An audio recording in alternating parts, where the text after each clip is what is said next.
Hello everyone, welcome to HTML series. आज की video में हम देखेंगे what is semantic text, what they are, why they are important and how to use them in your web development projects. Okay, तो सबसे पहले यहाँ पे मैंने एक फाइल क्रिएट कर ली है day10.html एंड यहाँ पे इसका मैंने टाइटल चेंज कर दिया है सिमेंटिक टेक्स्ट। तो सबसे पहले हम डेफिनेशन देख लेते हैं। Semantic text in HTML are elements that clearly describe their meaning in a way that's easy for both developers and browser to understand. Instead of using generic text like div, semantic text tell us what type of content they contain. तो यहाँ पे हमारे पास semantic text example header.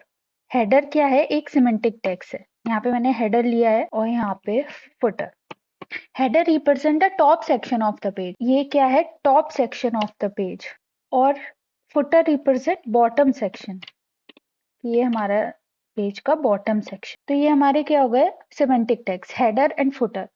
ये clearly पता चल रहा है इसको देखकर कि हाँ ये हेडर है तो ये टॉप सेक्शन है पेज का, और ये फुटर टैग है ये बॉटम सेक्शन है। इस तरीके से हमारे पास और भी सिमेंटिक टैग्स होते हैं। तो ये हमारा इंपॉर्टेंस क्या है सिमेंटिक टैग्स की? सिमेंटिक टैग्स की इंपॉर्टेंट है ये। तो सबसे पहले एसईओ बेनिफिट्स। फर्स्ट आ गया हमारा SEO benefits. Search engine understand your content better and improving ranking. कि ये अंडरस्टैंड करेगा सही तरीके से कि हाँ ये हेडर है ये फुटर है, ठीक है। तो सर्च इंजन ऑप्टिमाइजेशन में हेल्प होती है। Code readability.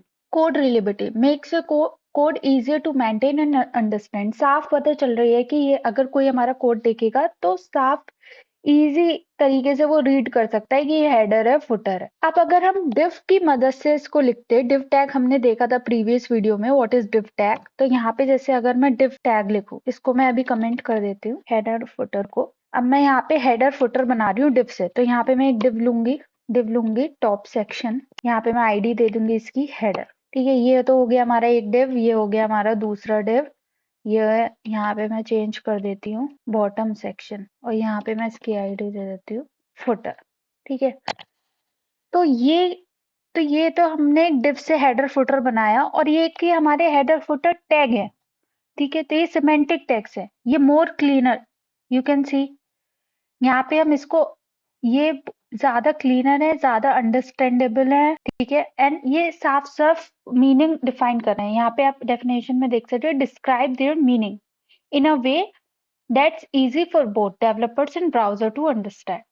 Instead of using generic text like div में देखिए हमें यहाँ पे बताना पड़ रहा है कि हाँ ये हेडर है, ये वाला div हेडर के लिए यूज हुआ है, ये वाला div फुटर के लिए यूज हुआ है, इस तरीके से। तो semantic text tell us what type of content they contain। कि ये टॉप सेक्शन, ये टॉप सेक्शन है और ये बॉटम सेक्शन है, ठीक है। तो इस तरीके से हमारे पास और भी सिमेंटिक टैग्स होते हैं लाइक nav। nav क्या होता है? nav फॉर नेविगेशन लिंक्स के लिए, होम, अबाउट, ठीक है, सेक्शन, इस टाइप से। दूसरा होता है मेन। मेन क्या होता है? For content of the page, ठीक है।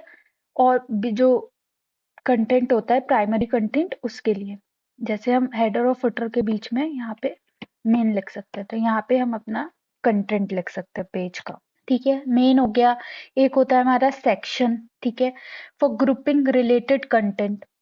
जैसे यहाँ पे मैंने रिलेटेड कंटेंट बनाया तो उसको मैंने मेन के अंदर एक सेक्शन में लिख दिया, हेडिंग और पैराग्राफ, इस तरीके से ग्रुप कर दिया मल्टीपल एलिमेंट। एक होता है हमारा आर्टिकल, ठीक है। Article for independent pieces like blog post, कोई हमें पोस्ट करनी है तो ये आर्टिकल टैग है। यहाँ पे एक होता है असाइड। असाइड जैसे आप वेब पेज में देखते होते हैं साइड में एड शो होते हैं, ठीक है। तो उसके लिए हम असाइड का यूज कर सकते, साइड कंटेंट के लिए असाइड का यूज कर सकते हैं, ठीक है। तो ये हमारे और भी टैग्स होते हैं। हेडर हो गया, फुटर हो गया, nav, main, section, article, asides, तो they are semantic tags. So semantic tags improve SEO and code readability. Start using them to make your web page more professional and user friendly. Okay, if you found this video helpful, hit the like button and subscribe for more content on HTML, CSS and web development. Thank you for watching.